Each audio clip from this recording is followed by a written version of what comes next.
If Photoshop is slowing down, crashing, or showing a scratch disk full error, changing your scratch disk location can make a huge difference. In this tutorial, I'll show you exactly how to change the scratch disk location in Photoshop, step by step, so you can move it to a faster drive and keep your workflow running smoothly. And if this video helps, make sure to hit the like button and subscribe for more quick Photoshop tutorials. Let's jump in. First, if Photoshop is opening normally, the easiest way to change the scratch disk is through the main preferences menu.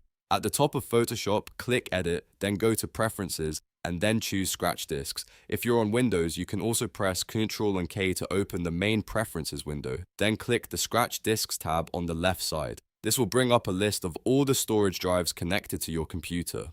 Now, look carefully at the active column. This is where you decide which drives Photoshop is allowed to use as scratch disks. If you have a fast secondary SSD or another drive with plenty of free space, check the box next to that drive. If your current drive, especially the C drive, is getting full or crowded, uncheck it so Photoshop stops relying on it. The goal here is to use a drive with lots of free space and good speed because that can improve performance and reduce errors. If you want Photoshop to use multiple drives, you can leave more than one checked. But if you prefer one drive to be the main priority, you can change the order.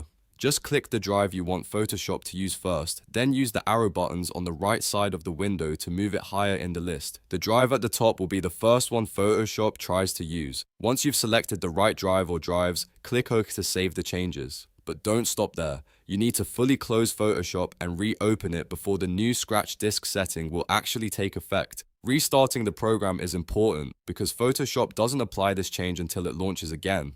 Now, if Photoshop won't even open because you're getting a scratch disk full error right away, there's a faster way to get into the settings. First, find the Photoshop icon on your desktop, taskbar, or start menu. Then hold down Ctrl and Alt on your keyboard, and while holding those keys, double-click the Photoshop icon to launch it. Keep holding Ctrl and Alt until the Scratch Disk's Preferences window appears. This lets you change the scratch disk even if Photoshop is stuck during startup. From there, just choose a different drive, uncheck the full one, click OK, and relaunch Photoshop. In many cases, that's all it takes to fix the problem and get Photoshop running again. If you're using an external drive, make sure it's plugged in before opening Photoshop because the program needs to detect it at startup.